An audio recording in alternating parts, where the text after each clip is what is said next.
Good afternoon, everyone. Thank you for joining today's I-Corps webinar on why knowledge management matters. I'm your session moderator, Jara Lee, Program Director at I-Corps, and our presenter today is I-Corps President Linda Nelson. And with that, I'd like to turn our session over to Linda. Well, thank you, Jara.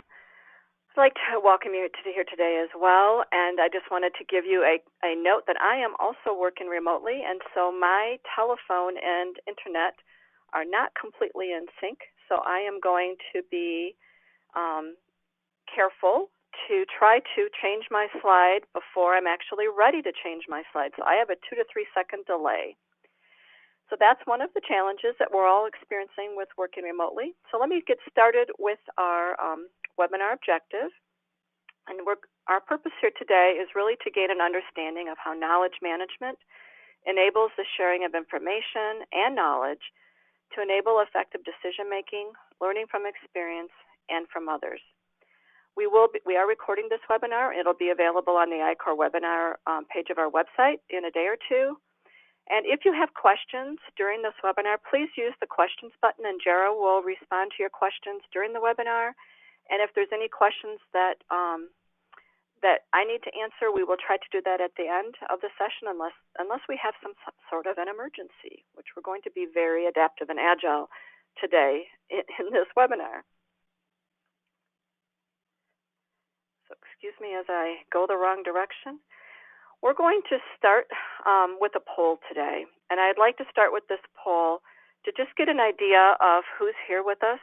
So which of the following best describes your role in increasing the resilience of your organization? I like to do this with every webinar because it really helps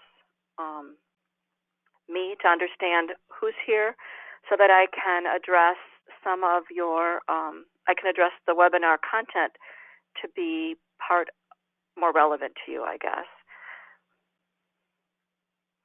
We're not going to have the polls open very long, so if you could vote quickly, that would be great.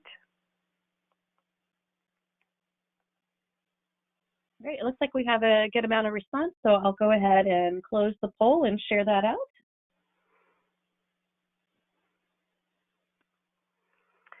Well, this is really quite easy. Most of you are in business continuity or risk management, with a smattering of people in information technology and in the other spaces. If you're one of the 5% of the others, if you could just put in the questions pane who you represent or what part of the organization you represent. So, Jerry, if you could go ahead and close that poll, we will get going.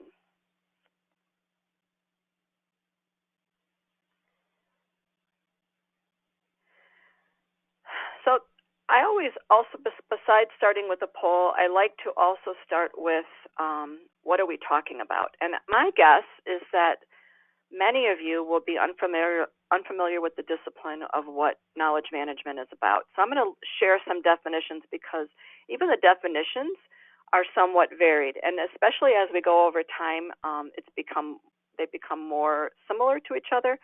But back in the 90s, knowledge management was seen as the process of capturing, distributing, and effectively using knowledge.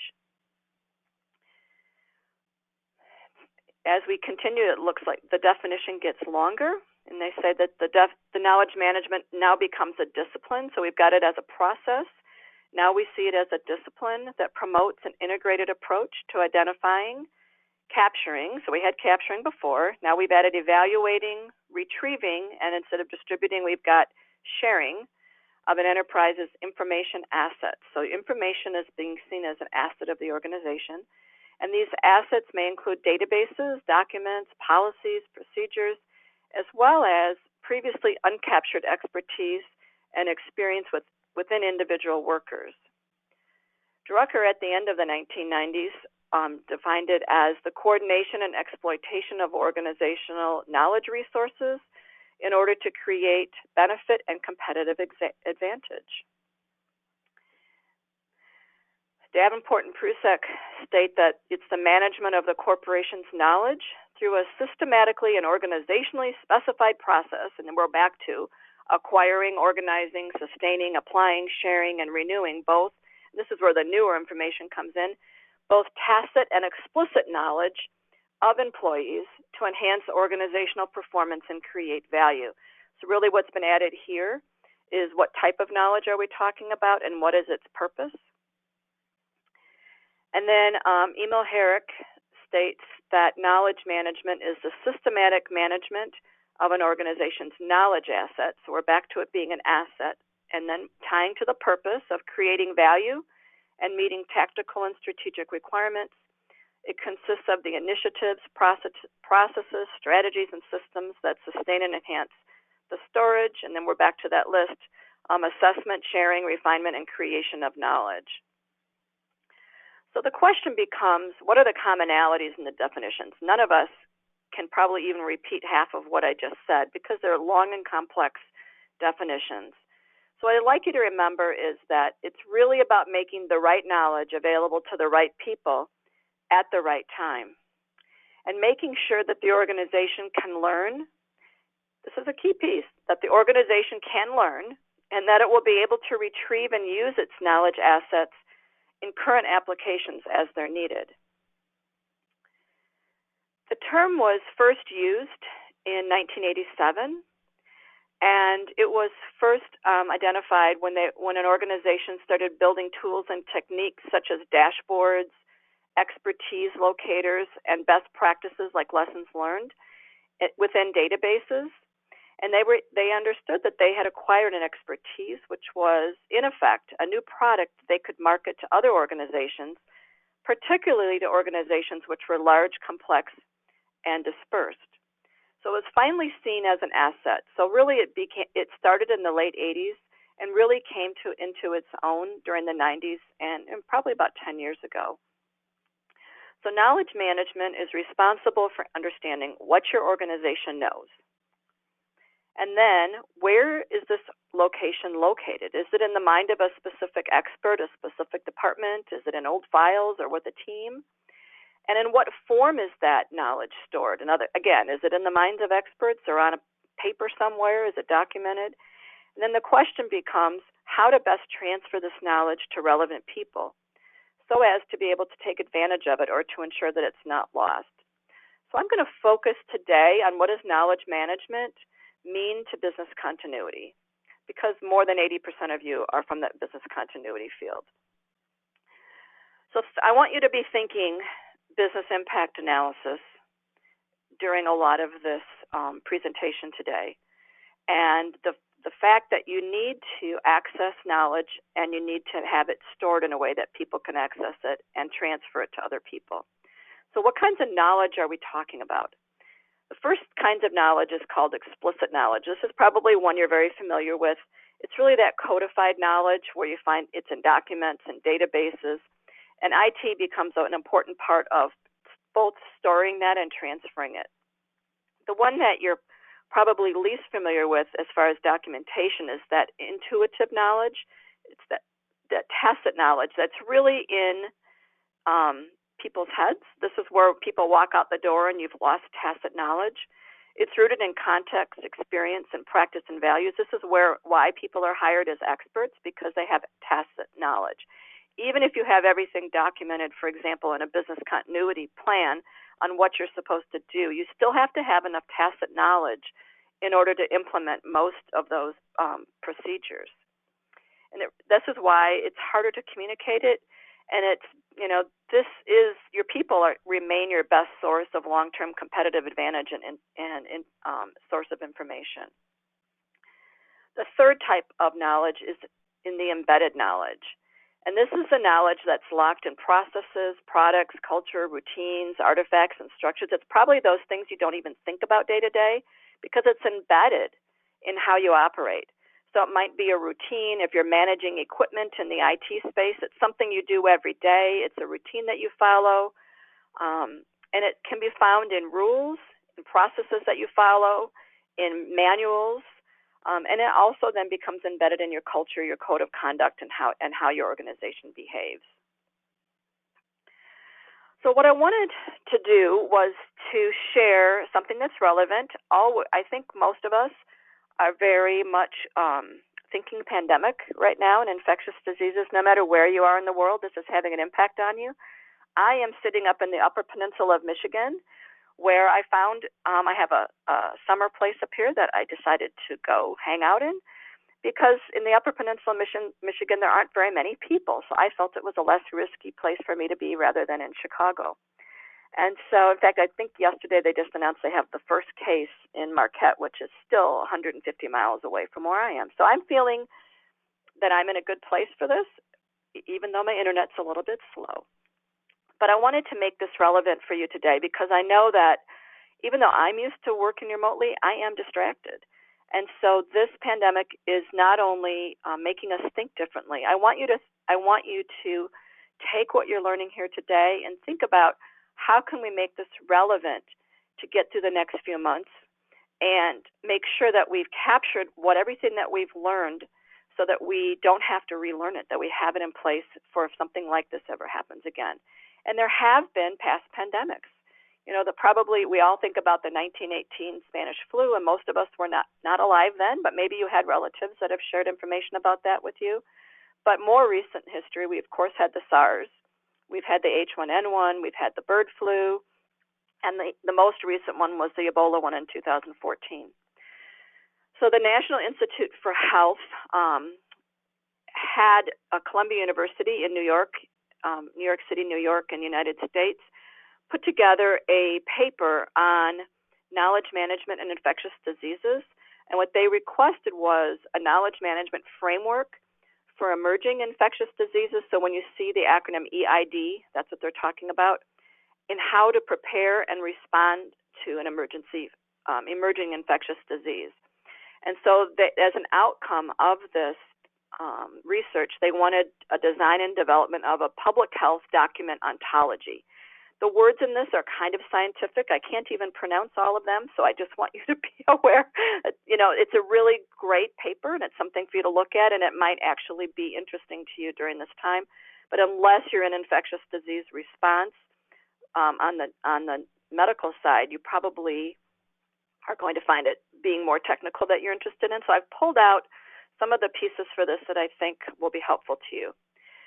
So the reason why they wanted to have a knowledge management system is because there are increasing concerns about our preparedness, the National Institute for Health, and timely coordinated response, not just in the U.S., but across the globe, to cope with emerging infectious diseases. And this poses practical challenges that require exploiting. And by the way, I've never used the word novel before this past couple of weeks, but they wanted to have a novel knowledge management approach so that they can effectively address their preparedness and their response across the globe. So what their work was to develop a knowledge management framework that addresses the existing challenges in sharing and reusing public health knowledge, because guess what? We've had other pandemics. We've had other epidemics. What have we learned from those, and how can we take that knowledge that we've learned and reuse it today? The outcome of this was a recommendation that they put together a systems engineering-inspired, ontology-driven knowledge management approach. Those are some big words. And what they want to do is decompose the public health knowledge into concepts and relations in order to organize the elements of knowledge based on what they're calling teleological functions. If that isn't the way to pronounce it, I apologize. So I'm going to share with you as we go through this webinar how they have done this, some of those outcomes. But they understand that both knowledge and semantic rules are stored in an ontology, and they need to retrieve those in order to answer queries regarding their emerging infectious disease preparedness and response. Public health knowledge management in itself, what they're trying to do is to systematically manage the tasks that need to happen, as well as support their decision making. So they need to view implicit as well as explicit knowledge as key strategic resources. So they need to be able to store, retrieve, and utilize that public health knowledge. They understand that most of their knowledge is preserved in what's called public health documents, which include their guidelines, procedures, and academic publications. And these are the most important media to share, store, and manage knowledge because they are vetted, they are of high quality, they're generated by authoritative content source, they're verifiable by a trusted source, they're up to date and regularly updated. Does this sound to you like a business continuity management system? Here we put all of our documentation on how we're going to manage an incident. And we need to make sure that the people that need to use them know where they're at, that they know how to use them, they know how to access them, and that you don't put anything into that system until it's been vetted and it's been, hopefully it's been generated by somebody with the proper authority and expertise, that it's already been verified, and that you're keeping it up to date, and that it's regularly updated. This really, to me, is a really straight line between what we're doing in business continuity and what we could be doing to manage the knowledge. And so what I want to challenge you here is to think about your business continuity management system, and even in your IT and your information security systems. What information do we have available that isn't part of a formal knowledge management system? So, for example, is your business continuity management system part of a larger system in your organization, or is it siloed? Is it only accessible by the people that need it? How are you using your business continuity plans and procedures during this crisis? So I want you to think about that and how you can ensure that you're not just documenting your business continuity things, but that it's tied to what the organization is doing as well. Because the objective and purpose of knowledge management is getting the right knowledge to the right person at the right time. We're going to be saying that over and over again. So that knowledge management system needs to be tied to organizational strategy, just like your business continuity management system. You need to have an understanding of where and what forms that knowledge exists. So where are our plans stored? How can we access those? And how can we get the information and knowledge that we need that might not be part of our business continuity management system, but you're finding out now by working remotely, or by the fact that some parts of your organization are shut down, which things do you not have access to that you need access to? And those processes that you create need to span organizational functions. They need to be accepted and supported by members of the organization as well. So knowledge management, in a nutshell, really places a focus on knowledge, as we mentioned earlier, as an actual asset rather than as something intangible. And so when you do that, it enables the organization to better protect and exploit what it knows, and to improve and focus its knowledge development efforts to match its needs. So where are we lacking in documentation and our knowledge development? Who's walked out the door recently that we don't have somebody to fill in that has that same knowledge and expertise? When you have a knowledge management program, it helps organizations to learn from past mistakes and successes. And they keep using this word exploits, which is really interesting to me. But it means really using and taking advantage of existing knowledge assets by redeploying them in areas where the organization stands to gain something. By the way, this presentation and this idea of knowledge management has nothing to do with business continuity. But what I want you to see is that, in fact, it's mostly been tied to making an organization more profitable. But I want you to see how you can use the same process in what you're doing here today in your current roles and responsibilities. So you're using knowledge from one department to improve or create a product in another department. It's modifying knowledge from a past process to create a new solution, and this can be done in all aspects of your organization. I'll give you an example. I'm going to give a couple of examples as we go through today, but one of them is more nearer to me than others. I have a relative who's the chief technology officer for a large restaurant chain throughout the United States. And 2 years ago, they decided they wanted to expand. They used to just be in the Chicago area, and they wanted to expand across the United States, but they wanted to do it in a way that was less risky. So instead of opening full restaurants, what they did is they offered takeout restaurants. So they have pizzas, one of their main products. And just like you've got other delivery services, they just decided we're just going to check out different locations and how our sales are by doing a low-risk thing like doing takeout. So what they learned is that when they had to shut down their restaurants, because in Illinois and in other states that have shut down all of their restaurants, is that instead of losing money like you're hearing a lot of in the media today, 75% of restaurants are going to close forever, they won't be able to reopen. Their sales are up 14% as of yesterday in the last 2 weeks. So they took what they what they were doing in one part of their organization, and they have moved that to be doing what they're doing across every one of their locations.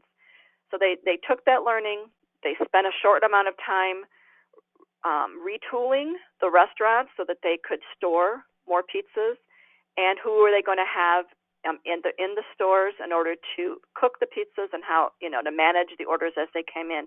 They just retooled from what they already knew, and now they're using it in a different way. So this knowledge management can promote a long-term focus. And when we're talking about competencies here, we're talking about competencies of the organization and the skills of the organization, not necessarily as well as individual competencies and skills. But also understand that you need to remove obsolete knowledge. So just like in your business continuity plans, you need to make sure that what you've updated, the old stuff gets taken away. Knowledge management is also about keeping that up to date. And this will enhance the organization's ability to innovate. And it enhances the organization's ability to protect its key knowledge and competencies from being lost or copied. So when you're looking at knowledge and competencies, these are the things the organization does that makes it unique to another organization so that they also don't lose their competitive advantage. Some of the outcomes of knowledge management include a rich, deep, and open communication. If you've been on any of the other I-Corps webinars, you will have heard me and others talk about the importance of rich, deep, and open communication. This is one of the attributes of more resilient organizations, in that they already have a system in place for communicating and accessing information. So whether it's with R&D or during a crisis, because they have a system in place, it can be utilized all the time. You've also heard me talk about situational awareness. Situational awareness is another attribute of a more resilient organization. So here, think about your own organization and how situationally aware have you been during this pandemic? Were you one of the organizations that instituted your work from home strategies long ago so that you could just implement them? Or are you like one of my future son-in-laws who, is still having to go to work because his job has not transitioned to a work from home, meaning, and it's a computer person, by the way, but they don't have the technology systems in place for everyone to work from home, and so he's still supporting it on site, which we do understand. The IT people that are here, not all of you can work remotely all the time. So when did you activate your business continuity plans? Did they get activated when your state was shut down, or did you activate them weeks ago when you saw that this might be coming to the United States? A third outcome of knowledge management is the ability to meet your organizational goals. So when you have knowledge management in place, you're able to leverage your knowledge assets in order to do that. So I want to move to our next poll, and now that you have a little bit of an idea of what we're talking about for knowledge management, I'd like you to share with us to what extent your organization actually practices knowledge management.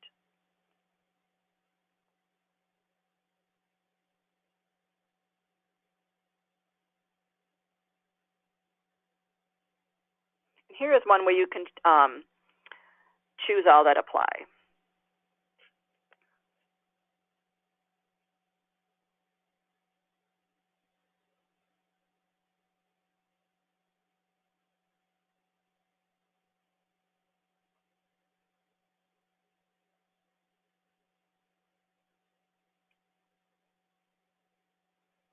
Okay, it looks like we've got a majority who voted, so I'll go ahead and close that.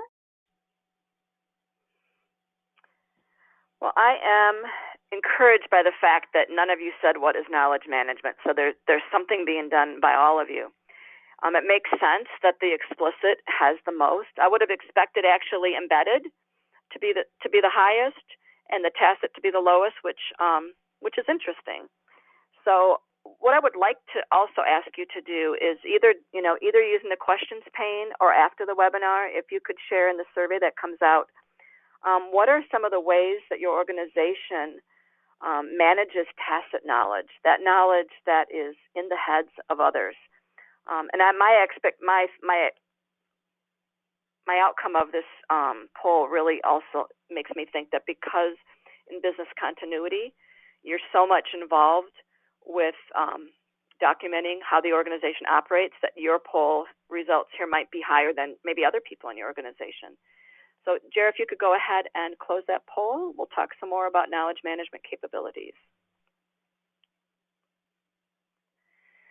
So knowledge management capabilities are based on the knowledge management processes and the knowledge infrastructure elements, which then lead to increased organizational performance. So when we've mentioned that knowledge management is comprised of creating knowledge, acquiring knowledge where you need to, where you're going to store it and retrieve it, how are you going to transfer and share it, and how are you going to retain it. And then the elements that depends on are, like I mentioned earlier, that technology system. It's got to be stored somewhere, whether it's in a simple SharePoint or whether you've got another system in place. Where is it stored? And it's going to be impacted by the organization's culture and its structure, which we'll talk a little bit more about as well. And when you have both the processes in place and the infrastructure in place, that helps you improve organizational performance and looking at those different performance indicators.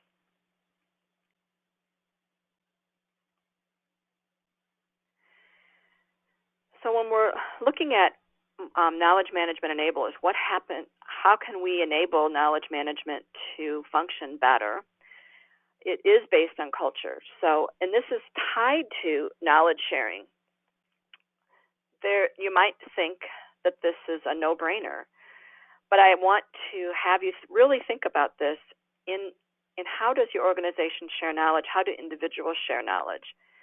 I personally, in working with ICOR, I fired one of the more competent people that we had working for us early on because she refused to share anything, meaning that she felt that in her job, she wanted to hold that knowledge in so that she would become more important to the organization. Well, being in organizational resilience, we saw that as making us actually vulnerable and having a single point of failure. And so I want you to really consider strongly, how does your organization share knowledge? How does it share its failures? If somebody makes a mistake, and here's one for your information security and information technology people, if you make a mistake and then you fix it before anybody notices it and before it's really hurt the organization, do you feel comfortable telling anybody about that? I think this is a really important question, because if you're not feeling comfortable, like they call these things near misses, for example, if you're not comfortable sharing that information and feeling like that's going to threaten your job, then it could happen again, because if you've made that mistake, somebody else could make that mistake. So knowledge sharing becomes really, really important. Also looking at the infrastructure. What kinds of systems does your organization have in place? Does it work in teams? How is it structured? Is it flatter? Is it more decentralized? Or is it very tall and hierarchical? How do your people collaborate with each other? And then how do you how is your organization designed for managing change? Managing change, in my opinion, is a risk for many organizations, because change is happening so fast that change is not managed effectively and becomes then something that you're vulnerable to the fact that you haven't kept up. My mom used to always make jokes about keeping up with the Joneses. I'm assuming that meant financially or how your house looks or something. But this idea of managing change is really important. And of course, the technology system. So those of you that are in the technology side, think about how you manage change or how your technology systems manage knowledge, and how well does it work as a collaboration tool, and how easy it is to find knowledge within that system. It is just one component of it, but if it's not accessible and people don't know how to get to it, I think about back in the day when we had big phone books, remember before technology hit? And a phone book was great, or like the Yellow Pages, it was really great, but unless you knew the keywords to look up, you couldn't find anything. You'd be searching through the whole book. So we want to make sure that in your knowledge management system that you've got those keywords so that you can actually identify and locate the information that you need. When we move to knowledge management processes, what we heard say earlier, that we need to create knowledge. So I want you to think about, how can you document the knowledge that you're learning and have learned in the past few weeks and will continue to learn in the upcoming weeks and months. So we're learning things new. We're learning how to operate differently. We're learning about what I have access to and what I don't have access to. What hours can I get through my VPN and what hours aren't very working for me? So do I need to change my work schedule? How do I continue working when I have my kids here and I need to be teaching them too?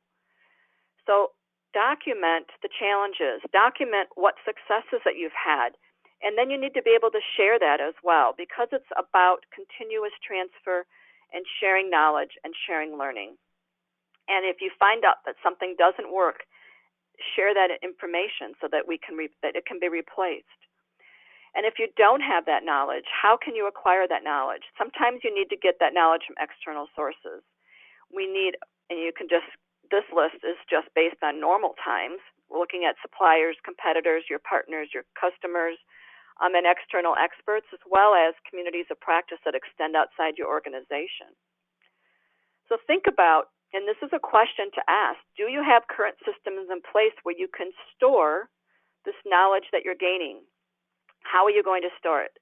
And just even thinking about basic business continuity things like, are you working off your laptop? How are you backing up that information? So where is that information going? Does everyone else have access to it? Or is it tied to your own laptop and not being seen by other people? So think about how your knowledge needs to be stored and how it should be retrieved. So again, looking at codifying it. If you remember back when we looked at the infectious disease, they looked at codifying things by how they're going to be used as well as the cause of the incident. And Linda, if I can share, you're getting some great feedback and comments on some of this discussion. For example, in terms of knowledge acquisition and sharing, particularly with tacit knowledge, someone suggests that you can have team meetings to create lessons learned, which may not be documented, as well as subsequent meetings to pass it on to others. Yeah, that was actually going to be, you're right on, because here's the next step, which is knowledge transfer and sharing. I would think when we're talking about communicating that you're going to need to schedule more time to communicate than you normally would.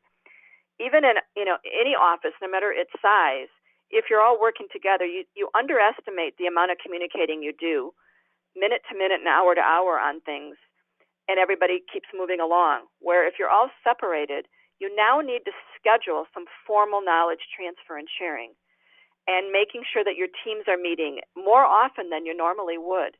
And this is something that I think we're seeing even in the news media, where there's, daily updates on things.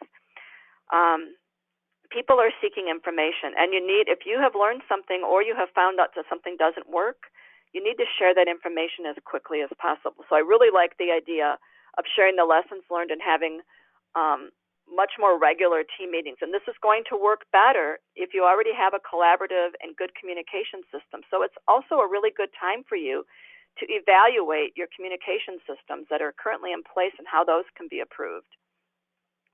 When we look at knowledge retention, the questions that you should be asking yourself is, what knowledge is at risk?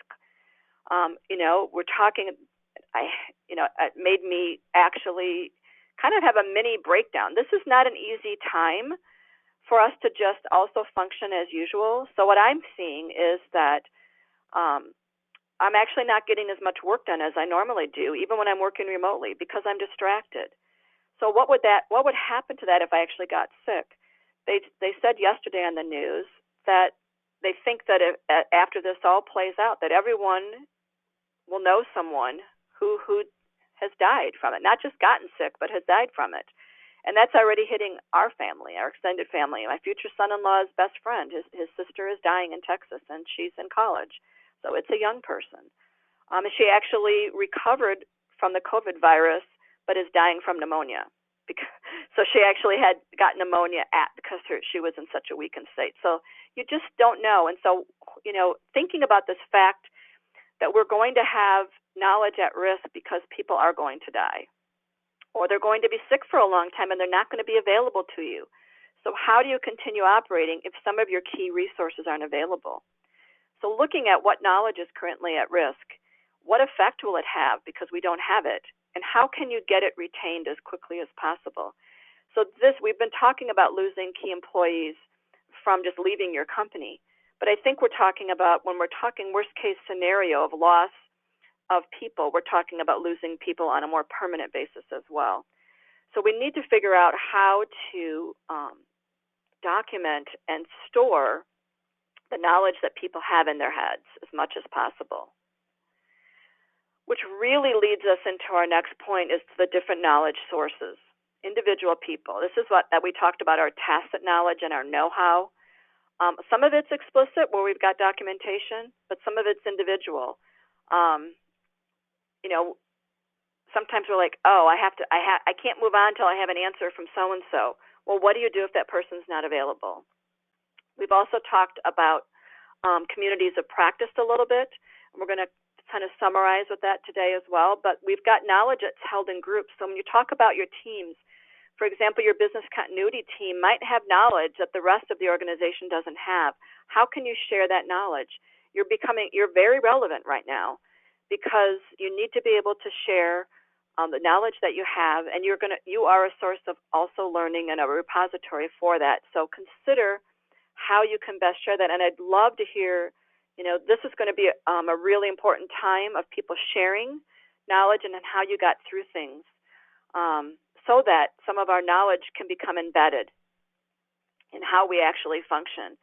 So people that you may not have gotten cooperation from in the past with updating their business continuity plans, or gotten full cooperation from as far as participating in exercises and sharing with you the information that needs when you're doing, whether you're doing transitional BIAs where you're doing them often and all along versus maybe doing a big BIA once in a while. How are they willing to share information? Are they willing to give you the information that you need? So we need to make sure that we take our information, our tacit knowledge, and some of our explicit knowledge and make as most of it as embedded as possible. This becomes really, sometimes structural knowledge or embedded knowledge becomes a thing of the past because we forget them, because the people that owned those or that were participating in them have left. So it needs to become part of organizational knowledge where everybody's learning from what's happened in the past as well. So organizational knowledge can reside in individuals or groups, or can reside at the organizational level. And the more you can move to the organizational level, the stronger your organization will be. So when we talk again about knowledge transfer and sharing, did I not mention making the right knowledge or the right knowledge sources, including people, available to the right people at the right time? There's two ways to share knowledge. We kind of call it the push-pull in knowledge sharing. One would be, you're pushing information onto your users with newsletters, formal education, with business continuity. You're doing awareness and training. Maybe you have a business continuity awareness week, whatever that is, or you've got deadlines for updating things. To seeking out knowledge experts, that pull approach, where how can we collaborate with coworkers? How can we get the knowledge that we need from an expert, even if it's somebody from outside that you might need for a short term? Remember that knowledge sharing depends on the habit and willingness of the knowledge worker to seek out and or be receptive to these knowledge sources. So sometimes I know when we talk about, embedding business continuity into your organization, the challenge is getting people to participate. You're pushing, but at some point people have to accept that. So hopefully they're hearing you now, and that they will be much more likely to seek you out as experts. And again, that right culture needs to be present for that to happen. So I'd like you to take the next poll and answer the question, how is knowledge shared or transferred at your organization? And this is another one where you can choose all that apply.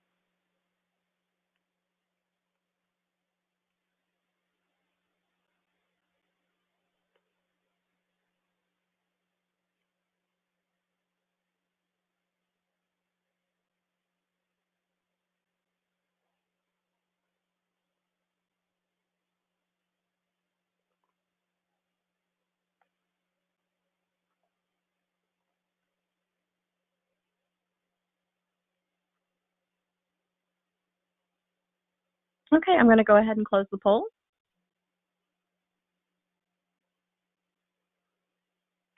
That's interesting. It's almost an even split with the lowest two really bringing in external experts, which you would expect. People don't hire consultants unless they have a gap that they need to fill.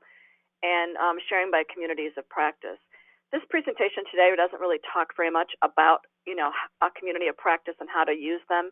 It just refers to them as an information source. But I think that might be something you might want to consider, especially on the business continuity side, because communities of practice are not teams. So how can you maybe utilize communities of practice in our current situation? I'm really happy to see that you have formal education programs. And I'm assuming that's not just in business continuity, but outside. I know that when you're hired by a company, you have to go through lots of training sometimes before you can even start doing your job. And I'm really happy to see that 75% of you are sharing lessons learned, which would make sense. I would actually think that might even be higher for business continuity people, but it depends on the culture of your organization and the opportunity to do that. So I'm hoping, if we did this survey in a year, hopefully we would see that as 100%, that everybody in the organization shared lessons learned from this.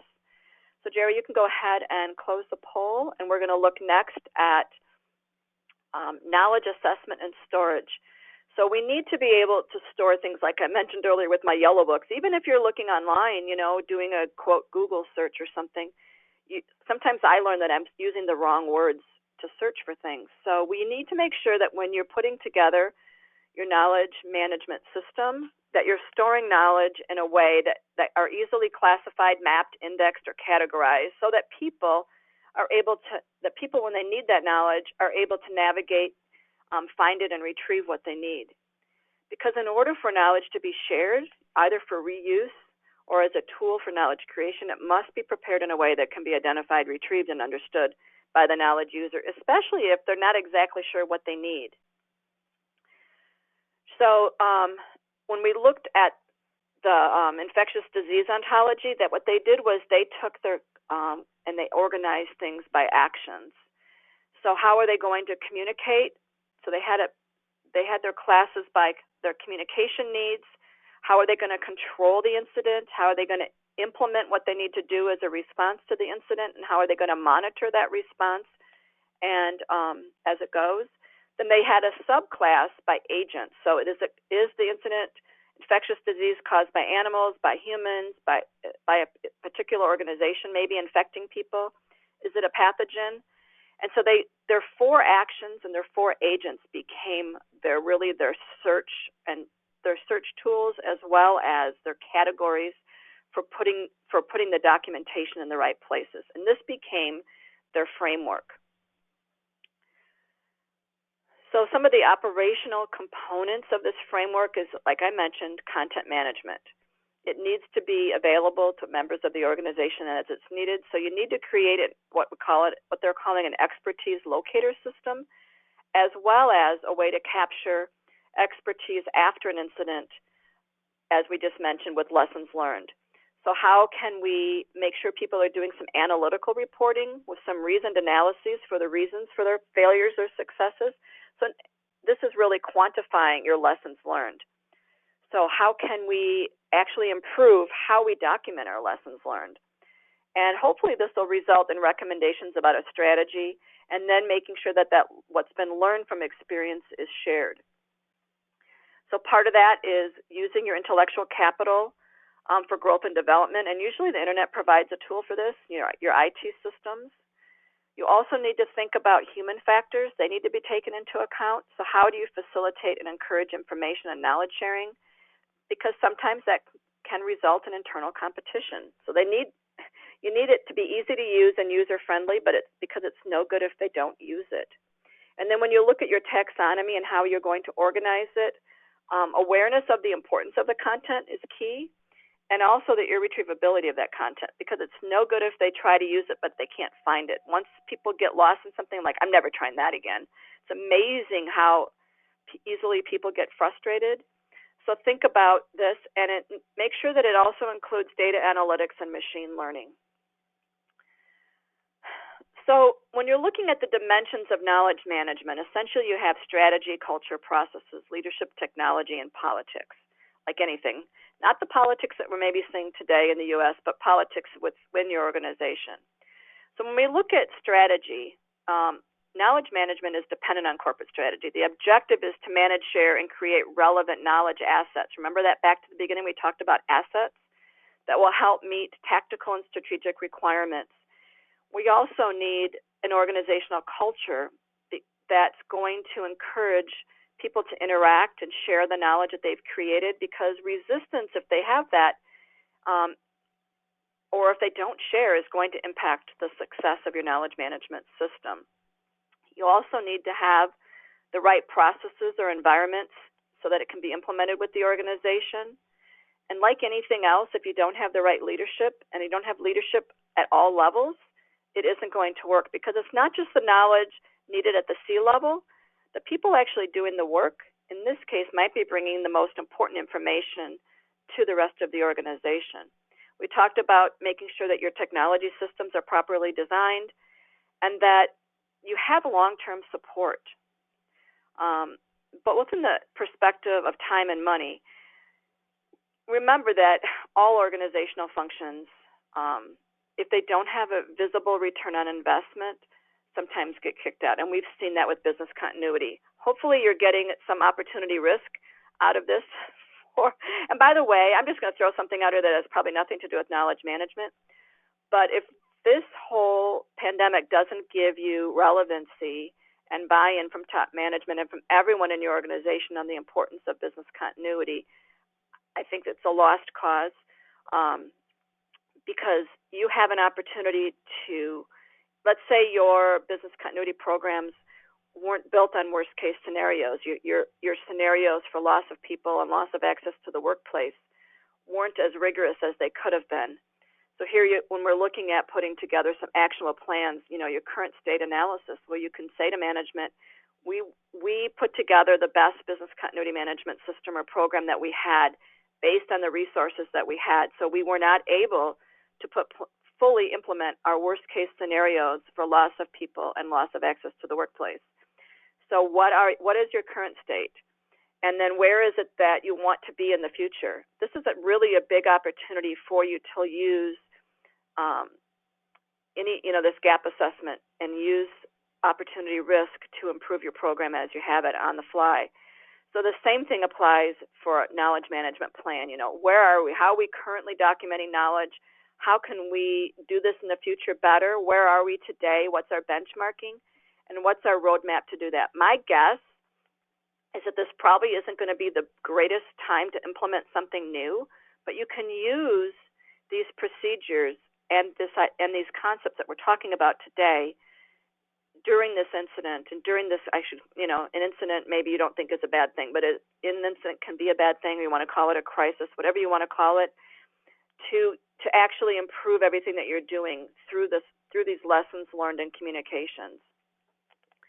I wanted to show you some sample knowledge management frameworks so that you can see maybe what these outcomes will look like. So this idea of fast learning, which is something that you're doing right now, which is how do you capture and make sense of what's happening? So what was our learning before? What's our learning now, during, and what can we leverage with our learning after? With our knowledge assets, how can we retain and reuse our knowledge? So what's our community knowledge? Maybe you have electronic mentors, or how can we make sure that our knowledge assets are accessible and reusable, and make sure that they're peer reviewed before they get put into our system?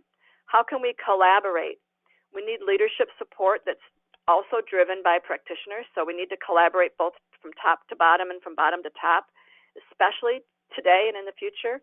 And what kinds of enabling technologies do we have in place? How can we connect people with the knowledge? So that goes back to our collaboration tools.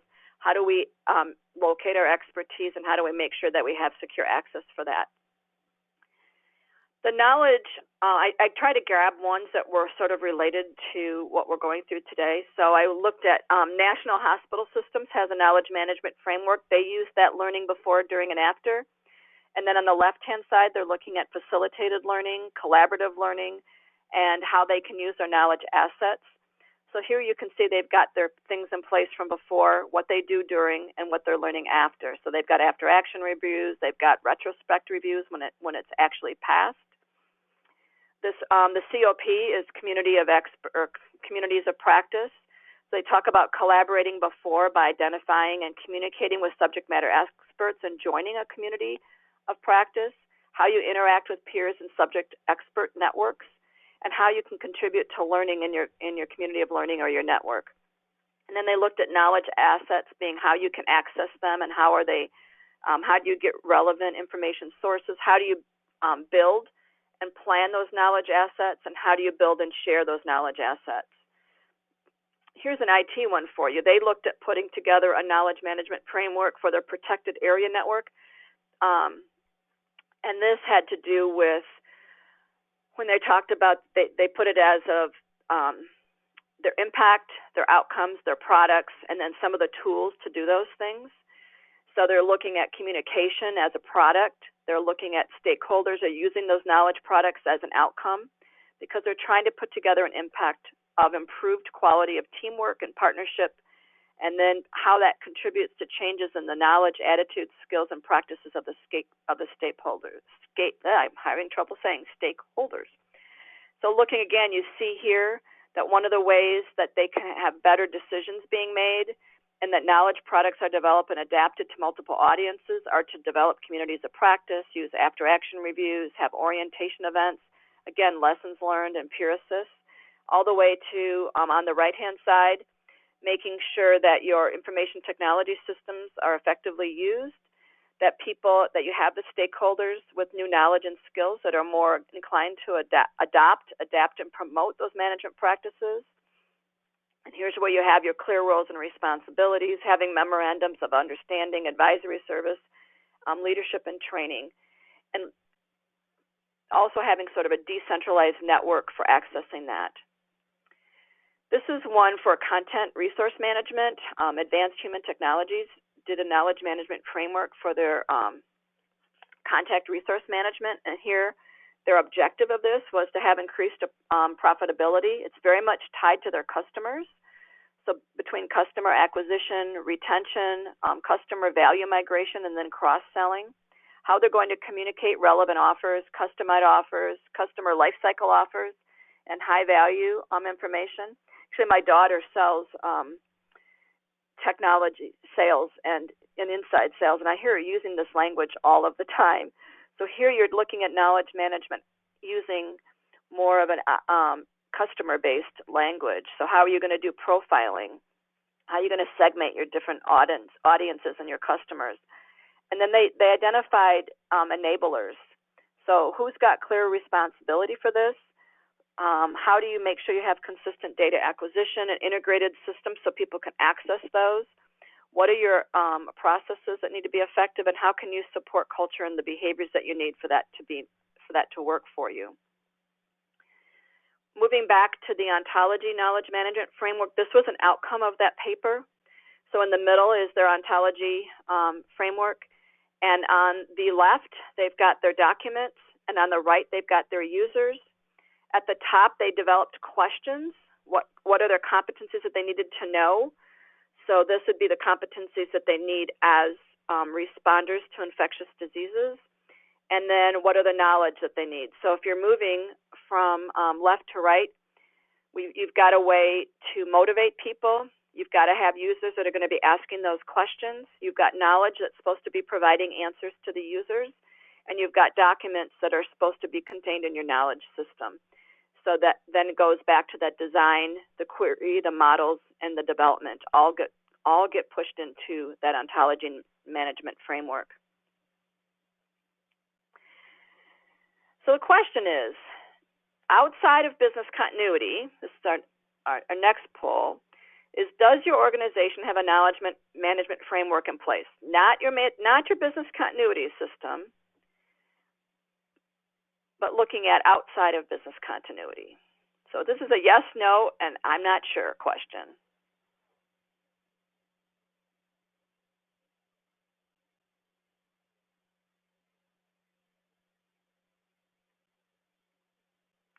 And I think I have this challenge actually later, right at the end of our presentation today. But we're getting the kind of the results that I assumed that we would get. If you want to share those, Jara. It's pretty much evenly split. And I know I challenged you outside of business continuity. But if you don't know, find out, because it would be really, really helpful to have your business continuity knowledge be part of that knowledge management system. If you don't, Maybe this is something that you can drive through business continuity and leverage. Remember, I talked about opportunity risk that you can leverage during this time is about how are we going to document all of these things, not just on the business continuity side, but on how people are actually delivering, like I told you with the pizza thing. How are you actually delivering? The word deliver had me think about pizza. That's why I was, maybe because it's also lunchtime. But how can you leverage today's environment to actually build something that can be used in the future? So thank you, Jara, for sharing that. We're going to finish today with how you can actually put together a strategy. So the idea is there needs to be an investment in the reuse and creation of relevant knowledge. So looking at the organization's core competencies, what is it they do? What is your mission and objectives? What are the products and services that you combine, that you provide, that give you that competitive advantage? And this, think BAA, people. I'm pretty sure that you're already doing this.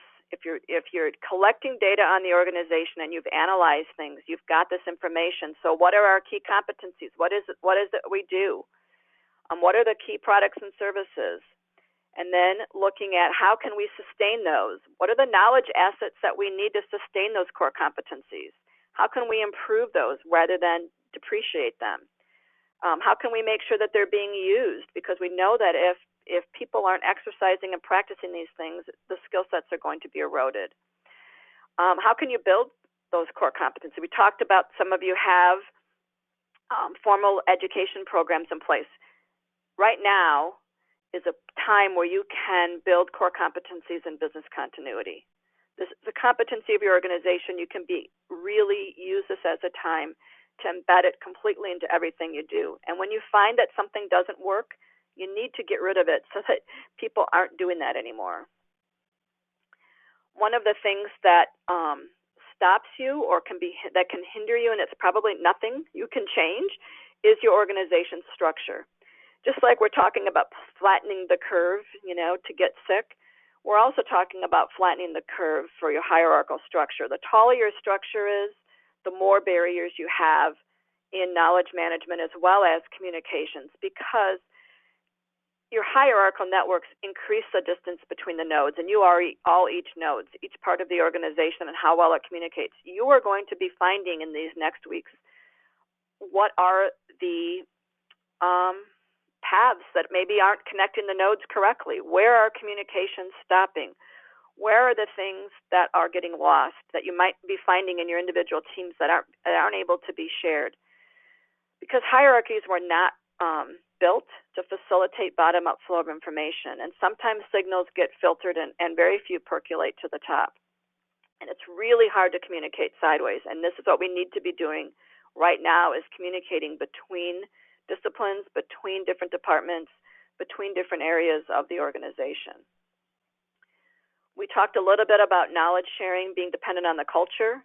This is really a reminder of that workers need to feel secure. There needs to be this trust that they're not jeopardizing themselves by engaging in knowledge sharing. And in order for communication to be in place, you have to have a culture where knowledge is seen as beneficial, not just for the organization, but as well as for the individual. So managing corporate culture change is really the very core of knowledge management, as well as anything else. So we're going to talk next just briefly about organizational learning, because organizational learning is tied to knowledge management. This is just a picture from Wikipedia where you see individual learning tied to personal knowledge, team learning tied to team knowledge, and organizational learning tied to organizational knowledge. These things need to be done both vertically and horizontally. I'm not going to talk very much about organizational memory because I think there's a lot of overlap between this, but really organizational memory is remembering what happened and being able to store that knowledge in your knowledge management system.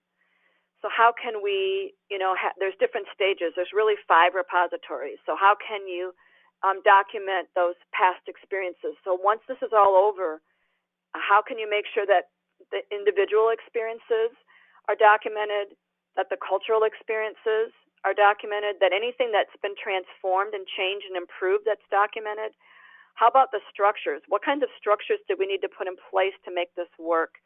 And what sorts of external activities did we depend on? whether that's former employees, how did you get knowledge information, government bodies, even competitors, how did you use that, and how can it be used to be documented? And then again, it's the same thing with retrieval.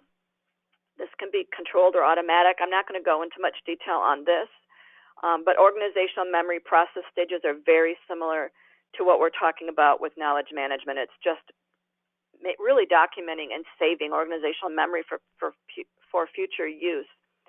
Some of the artifacts of this could be minutes of your meetings, formal reports that come out, anything that can record common knowledge that should be easily storable and also, again, easily accessible. And then knowledge of the organization itself. This should already be done, but really understanding who is an expert, where that particular person is, and who to contact for a specific problem. Again, I'm talking BIA people. Whether you do one or whether you do them all the way along, this is a really good opportunity to use that information that you have been collecting over time. And if you haven't been collecting that information and it's out of date, this is a very important time for you to be documenting where that information is as it's being found. So organizational learning is based on applying knowledge for a purpose and then learning from that process and from the outcome. It's really that bridge between working and innovating. And you're going to need to schedule time for organizational learning, as it was brought up by one of you today. Whether that's through team meetings or other processes, there needs to be a way to bridge that what we're doing now and how you're learning that. We talked about failure providing the richest learning experience, so document your failures too. This is a really great opportunity for you to find your gaps and really, I want to say, celebrating some of your failures so that you can learn from those and to help you in the future. Just to summarize, you need to be a learning organization. Knowledge management is based on the fact that you're identified as a learning organization where people continually expand their capacity, that there's new and expansive patterns of thinking that is nurtured, that you've got some collective aspirations, and people are continuing to learn to see the whole reality together, not just what's part of what you do day to day. And these 5 dimensions are very common to what we're talking about in organizational resilience. This idea of systems thinking, get out of your silos. Also driven by personal mastery, where you've got individual learning needs to take place. People need to be in a constant state of learning, as well as team learning, where you can get people together, where you get 3 people together, it's better than the individuals 3 separately. Also looking at mental models. What kinds of assumptions have we been building? Perhaps your business continuity program doesn't have a worst-case scenario for loss of access to the workplace and loss of people, because the mental model was, we're not going to deal with worst-case scenario. We're going to only deal with what most commonly or most often impacts us. And the baseline for organizational resilience is a shared vision. What is the shared purpose in your organization right now? Does everyone know what they need? What it is you're all striving to do, what's the most critical things that you're supposed to be doing operationally, and what is our shared vision? Not having a shared vision creates silos, and it creates really big risks to the organization, especially when you're responding to a crisis. And using communities of practice wherever you can. It is, by definition, it's a group of professionals informally bound to one another through exposure to common class of problems, common pursuit of solutions, and thereby themselves embodying a store of knowledge. This is a great time for your organization to start putting together communities of practice if you're not already doing that. So last, I know we're a minute or 2 over, but I wanted to finish with this poll because I want to challenge you. How can you support knowledge management in your current position? In your current position as well as in this current time period. So this is another one where you can choose all that apply.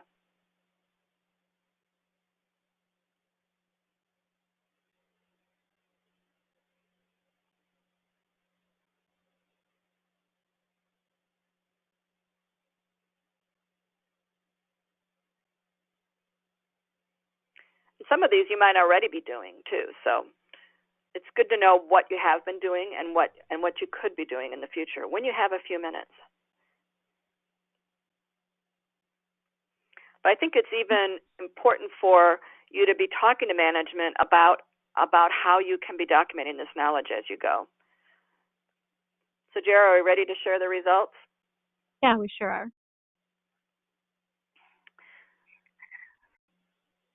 So this is interesting. It looks like each of you is seeing that each one of these things is an important thing for you to do. So hopefully you accept the challenge and figure out how you can do this in the future. So just to conclude, knowledge management is an essential component to increasing an organization's resilience. Knowledge management places a focus on knowledge as an actual asset. And when you do that, it enables the organization to better protect and exploit what it knows, and to focus on knowledge management efforts. It's an organization's structure is going to impact knowledge management and learning, just so that you understand that. Sometimes in a very complex organization, it is not easy. But we do know that organizational learning needs to be intentional. There are references included here, and just to remind, if anyone came on late, the presentation will be available that you can view on our webinar page. Today's Wednesday, probably by Friday. These are worth looking into. And we do teach this knowledge management as part of our Certified Organizational Resilience series on required competencies to be a leader in organizational resilience. We are not teaching instructor-led at this time, but we are learning our blended learning, which is online live, just like this, and e-learning. However, the participants are able to communicate back and forth through a GoToMeeting type of situation. We also invite you to sign up for our upcoming webinars, pretty much the third week except in the month. Risk management principles and practices, insights from a third-party auditor. We have a speaker coming on June 10th to talk about hurricanes, hackers, and hashtags. I'm assuming that might be pandemics as well in there. So we invite you to sign up for any of those, and thank you for your time today. We know it's really a difficult time to get on to a webinar, so thank you for our time, and we hope that you can use this information. And please complete the survey at the end. They do help us a lot. Thank you very much. And Linda, we had some great comments we just didn't get to, so if we can encourage folks, maybe we can take that over to LinkedIn, social media, connect that way, and continue the dialogue. Yeah, and I will answer those questions. And Jara, when you send out the certificates of attendance, if you could just we can share the questions and the answers there too as well. Sure. All right, we will be closing the webinar. Thank you very much for attending.